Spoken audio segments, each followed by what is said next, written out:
Students कैसे हो आप सब। उम्मीद करता हूँ अच्छे ही होंगे। और आज हम जो पढ़ने जा रहे हैं वो है क्लास 10th का विषय गणित एक्सरसाइज 3.2। ठीक है, तो 3.2 को पहला जो क्वेश्चन है उसमें क्या कहा है, आपको कुछ इक्वेशन दी जाएगी। आपको निम्न समस्याओं, कोई समस्या प्रॉब्लम दी होगी, उन प्रॉब्लम को आपको करना क्या है, बीजगणितीय रूप या फिर हम कह सकते हैं उनको युग्म बनाकर तथा क्या करना है, ग्राफ्य विधि द्वारा सोल्व करके दिखाना है। तो देखते हैं कैसे हम इनको सोल्व करेंगे। पहला क्वेश्चन क्या है, और ध्यान रखिएगा आप इस तरह से ही ठीक आपको एग्जाम में भी करके आना है। एग्जाम में जब आप करोगे, अगर ये प्रश्न आपका एग्जाम में है तो आपको प्रश्न नहीं उतारना है सारा का सारा, केवल क्या करना है, जैसा आपका एग्जाम में यही क्वेश्चन आ जाता है तो आपको क्या करना है, ये है प्रश्नावली 3.2 है, क्वेश्चन नंबर फर्स्ट का पहला भाग है और उसका क्या कर रहे हैं हम, सॉल्यूशन। ऐसे आपको लिख लेना है सॉल्यूशन, या आप हल भी लिख सकते हो। ठीक है, और यहाँ से हम हल को करना स्टार्ट करेंगे। तो पहला प्रश्न क्या है, कक्षा 10 के 10 विद्यार्थियों ने किसी गणित की प्रतियोगिता में भाग लिया। कहीं में एक गणित की पहली प्रतियोगिता में भाग लिया और एक कंडीशन और कह दी है उसने कि लड़कियों की संख्या लड़कों से 4 अधिक है। तो इसको क्या करना है, हमें इसका हल निकालना है या ये बताना है कि लड़कियों की संख्या कितनी है और लड़कों की संख्या कितनी है। तो देखते हैं, तो हम क्या करेंगे, यहाँ माना लड़कियों की संख्या कितनी है, x है, तथा लड़कों की संख्या कितनी है, y है। देखो एग्जाम में ठीक हमको इस तरह ही करके आना है। और क्या है, चूंकि क्या दिया है, दिया है लड़कों और लड़कियां, यानी किसी कक्षा 10 में ऐसा भी लिख सकते हैं, 10 में विद्यार्थियों की संख्या कितनी है, विद्यार्थी की कुल संख्या है 10। अतः कुल संख्या का मतलब क्या है, लड़के और लड़की दोनों जुड़ जाएंगे, इसीलिए इस तरह से आपको करके आना है। इसीलिए क्या होगा, x + y बराबर कितना होगा, 10। यहां से हमें क्या मिल गई, इक्वेशन नंबर फर्स्ट मिल जाती है। ये हमारा एक युग्म का एक हिस्सा बनकर तैयार हो गया। अब दूसरी कंडीशन क्या है, क्योंकि क्या कहा है उसने, लड़कियों की संख्या लड़कों से कितने अधिक है, 4 अधिक है, क्योंकि लड़कियों की संख्या लड़कों से 4 अधिक है, इसलिए ठीक है। इसलिए क्या होगा, हम लिख सकते हैं, कैसे लिखेंगे इसको, लड़कियों की संख्या बराबर है लड़कों की संख्या से 4 अधिक के। ठीक लिख दिया ना मैंने, लड़कों की संख्या कितनी है y, और y से कितनी अधिक है, +4, बराबर क्या है, लड़कियों की संख्या से 4 अधिक के बराबर है लड़कियों की संख्या। तो ऐसे आपको दूसरी इक्वेशन यहां से मिल जाएगी। अब आपको क्या करना है, अब दोनों समीकरणों से बिंदुओं को निकालना है। इससे 2 बिंदु निकाल लेंगे और इससे कम से कम 2, 3 भी निकाल सकते हैं हम। और बिंदुओं को निकालकर सीधा आपको क्या करना है, ग्राफ में प्रदर्शित करना है। तो चलो देखते हैं, ये हम 2 इक्वेशन को लिख लेते हैं और कैसे ग्राफ इसका बनेगा मैं एक बार आपको करके दिखा देता हूं। तो आपको जो है 2 इक्वेशन मिल गई थी। अब मैंने क्या कर लिया, एक तो ग्राफ, ये तो आपको एग्जाम में अवेलेबल होगा, है ना, इस तरह से नहीं होगा, थोड़ी सी अलग होगा, लाइनर होगी इसमें ग्रीन, तो ये अलग होगा, लेकिन मैंने बोर्ड पर आपको फिर भी एक प्रतिरूप सा दिखा दिया। और आपको 2 इक्वेशन मिल गई थी। आपको जैसे कि मैंने पहले सिखाया हुआ है कि आपको इन दोनों इक्वेशन से बिंदुओं को निकाल लेना है। ठीक है, अब हम इनके क्या करेंगे, बिंदुओं को निकालेंगे। तो सबसे पहले क्या करेंगे, यहाँ पर y की थोड़ा सा इसको सोल्व कर लेंगे, सोल्व करते हैं। इसे हम लिख सकते हैं, या इस इक्वेशन को क्या हो जाएगा, इधर को y इधर चले जाएगा, x बराबर हो जाएगा 10 माइनस के y। अब यहाँ y की वैल्यू में कुछ भी रखूंगा, जैसे y की वैल्यू में सबसे पहले 3 रख लेता हूँ, 4 5 है ना, तो y की वैल्यू 5 रख दी मैंने यहाँ। तो 10 में से 5 जा गए, तो 10 में से 5 गए तो x की वैल्यू कितनी आ जाएगी, 5 ही आ जाएगी। अगर मैं y की वैल्यू 4 रख दूं, अब की बार y की वैल्यू 4 रख देता हूं, तो 10 में से 4 जागे, x की वैल्यू कितनी आ जाएगी, यहाँ पर 6 आ जाएगी। अगर मैं y की वैल्यू 3 रख दूं, तो अब की बार कितनी आ जाएगा, 10 में से 3 जागे तो x की वैल्यू कितनी आ जाएगी, 7 आ जाएगी। ठीक है ना। ठीक इसी प्रकार आपको भी करना है। अब इसमें इस इक्वेशन में तो एक चर पहले ही इक्वल टू आया हुआ है, तो इसमें हमें कुछ करने की जरूरत नहीं है, सीधे मान रखने हैं। यानी कि पहले y की वैल्यू 1 रखता हूं तो इसकी वैल्यू कितनी आ जाएगी, 5। अगर y की वैल्यू 2 रख दूं तो 4 और 2 6। अगर y की वैल्यू 3 रख दूं तो x की वैल्यू कितनी आ जाएगी, 7। ऐसे आपको बिंदुओं को निकाल लेना है। अब ये बिंदुओं को हमें इसमें क्या करना है, प्रदर्शित करना है। तो बिंदुओं को प्रदर्शित करते हैं। तो सबसे पहले देखेंगे बिंदु, अच्छा इससे मिलने वाले बिंदु है क्या, 5 3 6 4 है ना, 6 4 और 7 3। इससे मिलने वाले बिंदु है 5 1 6 2 और 7 और 3।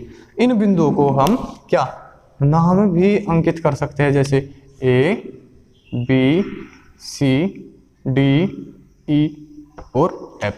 हम इन बिंदुओं को ऐसे नाम भी रख सकते हैं। अब हमें इन बिंदुओं को कहाँ इसमें प्रदर्शित करना है, तो बिंदु प्रदर्शित करेंगे। ये यहाँ जो है 5 5 है, ठीक है, 5 और 5 बिंदु A 5 और 5 था। तो अब हम इन्हें प्रदर्शित करते हैं।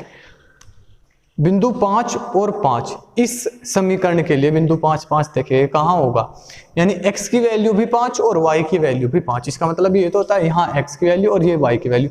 x पर 5 कहाँ होगा, यहाँ होगा, और y पर 5 कहाँ होगा, यहाँ होगा। ये x अक्ष होता है, ये y अक्ष होता है। तो x पर 5 यहाँ है, y पर 5 यहाँ है। अगर इसकी सीध ऐसे करो और इसकी सीध ऐसे करो तो ये दोनों बिंदु कुछ इस जगह पर हो गए, यानी x अक्ष से 5 की दूरी और y अक्ष से 5 की दूरी। और जब हम इन दोनों का मिलान करेंगे तो इन दोनों का मिलान बिंदु कहाँ होगा, इसका और इसका मिलान बिंदु होगा यहाँ पर। तो मिलान बिंदु पर हम पॉइंट रख देते हैं, ये बिंदु A है, ठीक है ना। ये बिंदु A को प्रदर्शित करा, क्योंकि शायद वहाँ थोड़ी सी अगर मैं बिंदु A को 5 5 लिख दूँ तो थोड़ी सी शायद जगह काफ़ी भर जाएगी वहाँ। तो फिलहाल के लिए मैं बिंदु A ही लिख लेता हूँ। अब बिंदु B 6 और 4, x की वैल्यू कितनी है 6 और y की वैल्यू कितनी है 4। तो यहाँ 6 चलना है और इधर 4 चलना है। तो 6 और 4 कहाँ होगा, कुछ इस जगह पर होगा बिंदु 6 और 4। ठीक है, आप देख सकते हो स्केल की मदद से भी कैसे होगा। इधर से बिल्कुल ऐसे हॉरिजॉन्टल ऐसे और इधर से ऐसे, ठीक है। 6 और 4 कुछ इसी जगह पर होगा। और ये बिंदु क्या है, बिंदु B है। अब बिंदु C पर 7 और 3, 7 कहाँ है, यहाँ पर है, और 3 कहाँ है, यहाँ पर है। तो 7 और 3 थोड़ा सा इस साइड पर होगा, यहाँ बिंदु C होगा 7 और 3। ठीक है, ये ऐसे 3 बिंदु हमें मिल गई। अब हमें करना क्या है, इन तीनों बिंदु से होकर जाने वाली एक रेखा को खींच देना है। तो तीनों बिंदु से होकर जाने वाली एक रेखा खींच देते हैं। ठीक है, ये यहाँ तीनों बिंदु से होकर जाने वाली एक रेखा प्रदर्शित हो गई। और ये रेखा किसकी है, किसे प्रदर्शित करती है ये रेखा, ये रेखा करती है, यहाँ लिख देता हूं मैं, x + y = 10 को, है ना, x + y = 10। अब बात करते हैं दूसरे इक्वेशन की, और यहाँ से बिंदु लेते हैं 5 1 6 2 और 7 3 को, और ठीक इस ग्राफ में प्रदर्शित करते हैं। तो बिंदु D क्या है, 5 1, तो x की वैल्यू 5 और y की वैल्यू 1, तो यही होगा 5 1, तो जस्ट इसके ऊपर ही ये बिंदु क्या है, D है। अब बात करते हैं 6 और 2 की, यहाँ होगा 6 और ठीक इसके जस्ट ऊपर होगा 2, तो 6 और 2 बिंदु होगा कहाँ पर, थोड़ा सा यहाँ पर, 5 1 यहाँ पर होगा और 6 2 होगा, थोड़ा सा ज़्यादा ऊपर हो गया, यहाँ होगा, ठीक है ना। थोड़ा सा इधर और कर लेते हैं, 6 और 2 बिंदु होगा यहाँ पर। मिस्टेक हो जाती है बोर्ड पर, ऐसे सीधे आकर देखना पड़ता है ना। तो 6 और 2 होगा बिंदु यहाँ, ये बिंदु क्या हो गया, ई हो गया। और बिंदु बात करते हैं एफ की, 7 और 3, एक्स की वैल्यू 7 और वाई की वैल्यू 3, तो आपको दिख गया होगा 7 और 3 यही होगा जहां बिंदु सी था, यानी बिंदु सी और बिंदु एफ एक ही बिंदु है। देख लेना, बिंदु सी और बिंदु एफ एक ही बिंदु है, अतः ये दोनों बिंदु घनिष्ठ बिंदु है। अब क्या करना है, इस वाली रेखा के लिए भी हमें क्या कर देना है, एक लाइन ड्रॉ कर देनी है। तो करते हैं,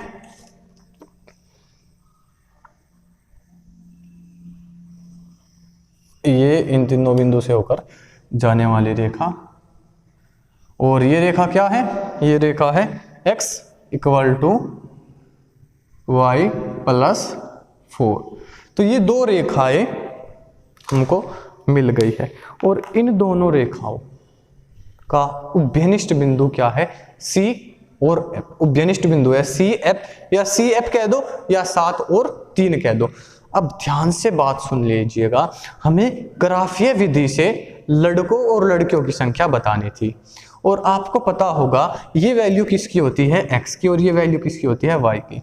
अब x हमने माना क्या था, जब मैंने ये रफ किया इससे पहले अगर आपने नोट किया होगा तो वहां x क्या था, लड़कियों की संख्या थी, और y क्या था, लड़कों की संख्या।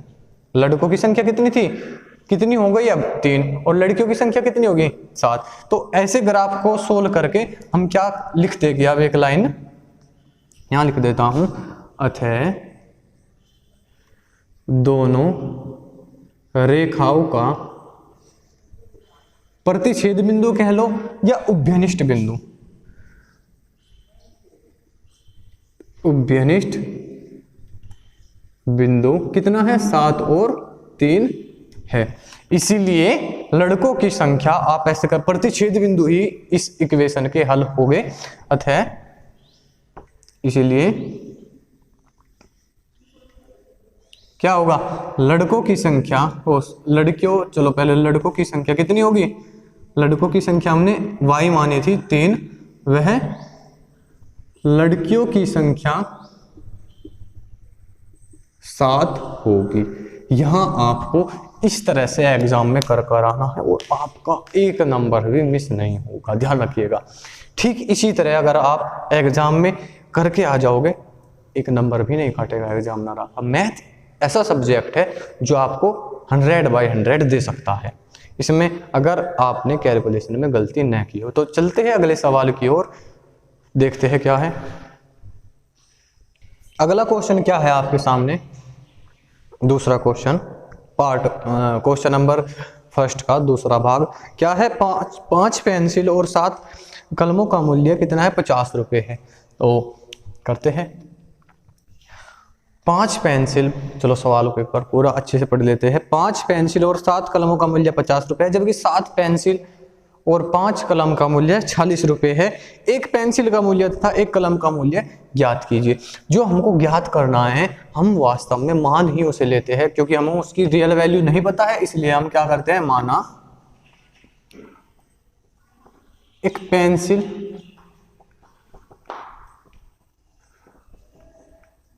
का मूल्य क्या है, बराबर है x रुपये, तथा एक कलम का मूल्य बराबर क्या है, y रुपये है।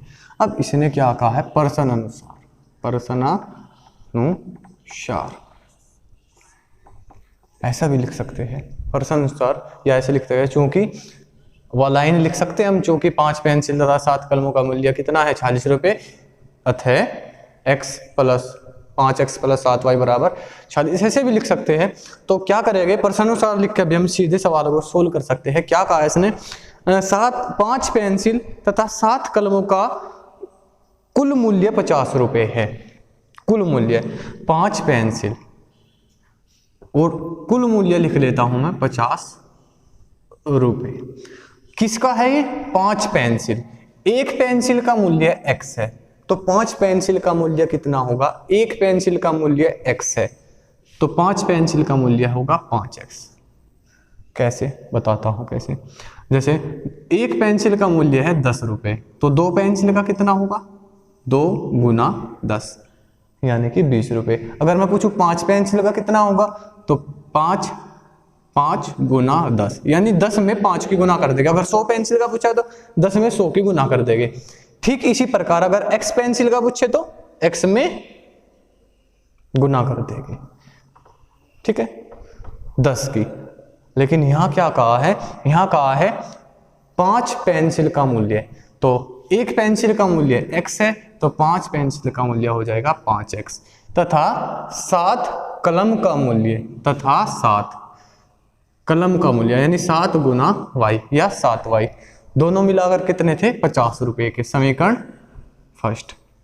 दूसरी कंडीशन क्या कही इसने? 7 पेंसिल, ये कहा ना 7 पेंसिल तथा 5 कलम, तो 7 पेंसिल 7x और 5 कलम 5y बराबर कितने हैं? 46 रुपए। समीकरण सेकेंड। ये हमको यहां से 2 कंडीशन प्राप्त हो गई। अब क्या करना है? इनके दोनों के बिंदु निकाल लेते हैं और ग्राफ में प्रदर्शित करते हैं। तो ठीक है, करते हैं। तब आप इन दोनों इक्वेशन को नोट कीजिएगा। तो करते हैं। तो आपको ये बिंदु जो है, जैसे मैंने पहले से ही निकाल के आपको दिखा दिए हैं, क्योंकि थोड़ा टाइम लगता है निकालने में, आपको समझना है। क्या ये इक्वेशन थी हमारे पास, जैसे कि 5 कलम और 7 पेंसिल, 5 पेंसिल और 7 कलम का मूल्य 50 आ गया था, तो यहाँ से ये इक्वेशन बनकर आई थी। इन इक्वेशन से मैंने क्या किए? 2 बिंदु ले लिए और बिंदु रखकर कुछ इनके मान जैसे A, B, C 3 बिंदु पिछले वाले सवाल की तरह निकाल लिए। ठीक, समीकरण सेकंड से भी मैंने 3 बिंदु पिछले वाले की तरह निकाल दिए। ठीक है, कैसे? जैसे एक बार थोड़ा सा हिंट दे दूं। मैं क्या किया? सबसे पहले एक चर के इक्वल टू को इक्वेशन को ले गया। क्या किया? 5x इक्वल टू क्या हो जाएगा? 50 माइनस के 7y, क्योंकि इधर प्लस था इधर जाएगा तो माइनस का। अब मैंने क्या किया? y की वैल्यू 5 रख दी। 5 सते 35, 50 में से 35 गया, 15 बच गया ना। तो 5x इक्वल टू कितना आ जाएगा? 5x इक्वल टू आ जाएगा यहाँ पर 5x इक्वल टू आ जाएगा 15। और जब हम इससे से काटेंगे तो x की वैल्यू कितनी आ जाएगी? यदि मैं y की वैल्यू 5 दूं तो x की वैल्यू कितनी आ जाएगी? यहाँ से 3 आ जाएगी, क्योंकि 5 दिए 15, क्योंकि मैंने यहाँ y की जगह क्या रख दिया था? y को रिमूव करा था और क्या रख दिया था? y की जगह 5 रख दिया था। 5 सते 35, 35 में से 50 में से 35 जाएगा 15, और जब 5 से इसको डिवाइड करेंगे, क्योंकि यहाँ मल्टीप्लाई में, उधर डिवाइड में जाएगा, करेंगे तो कितना आ जाएगा? 3 आ जाएगा। इसी तरह जब मैंने अब की बार y की वैल्यू 0 रखी, 7 गुना 0 हो गया, और यहाँ ये सब 0 हो जाएगा। 5 से इसको काटेंगे तो x बराबर कितना आ जाएगा? 10। इसी तरह से मैंने ये बिंदु सभी के सब निकाल लिए। ठीक है, आपको समझ में आ गया होगा। यहाँ से भी क्या करा मैंने? एक इक्वेशन को इक्वल टू ले गया और सारे के सारे बिंदु निकाल लिए। मैंने क्या चीज ध्यान में रखते हुए बिंदुओं को निकाला कि वैल्यू जो है ज्यादा बड़ी ना जा पाए। जैसे यदि y की वैल्यू में यहाँ पर 24 भी ले सकता था, 100 भी ले सकता था, 200 भी ले सकता था, मैंने वैल्यू को छोटी ली ताकि ग्राफ में अच्छे से प्रदर्शित हो जाए। ठीक है, तो जैसा आपको बिंदु A, B, C इस इक्वेशन से मिला और बिंदु D, E, F इस इक्वेशन से मिला, तो मैंने क्या किया? दोनों बिंदुओं को यहाँ प्रदर्शित कर दिया। बिंदु A कहाँ होगा? 3 और 5, x की वैल्यू 3 और y की वैल्यू 5, तो 3 और 5 इसी किसी में होगा ना, बिल्कुल यहाँ पर। हाँ, बिंदु B कहाँ होगा? x की वैल्यू 10 है और y की वैल्यू 0 है, तो x की वैल्यू 10 यहाँ है बिंदु B, और y की वैल्यू 0 है, ऊपर भी नहीं जाना नीचे भी नहीं जाना, तो बिंदु B तो यहाँ का यही होगा बिल्कुल।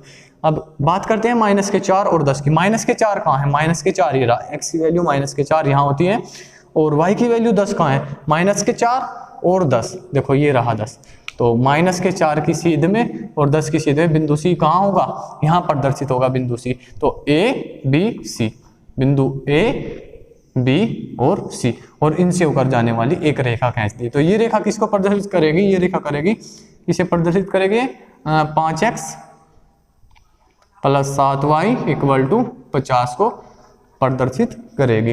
ठीक है, इसी प्रकार मैंने बिंदु D, E, F को निकाला। अब जब दोनों इक्वेशन से बिंदुओं को निकाला तो आपको एक उभयनिष्ठ बिंदु दिखा होगा। उभयनिष्ठ बिंदु क्या है? 3 और 5, जो इसमें भी है और इसमें भी है। तो कौन सा है? समीकरण फर्स्ट का उभयनिष्ठ बिंदु है और समीकरण सेकंड, दोनों का उभयनिष्ठ बिंदु है 3 और 5, जो कि यहाँ आपको दिख रहा होगा। और उभयनिष्ठ बिंदु ही हमारा क्या होता है? हमारे हल होते हैं। तो ये x की वैल्यू कितनी आ गई यहाँ से? अतः एक पेंसिल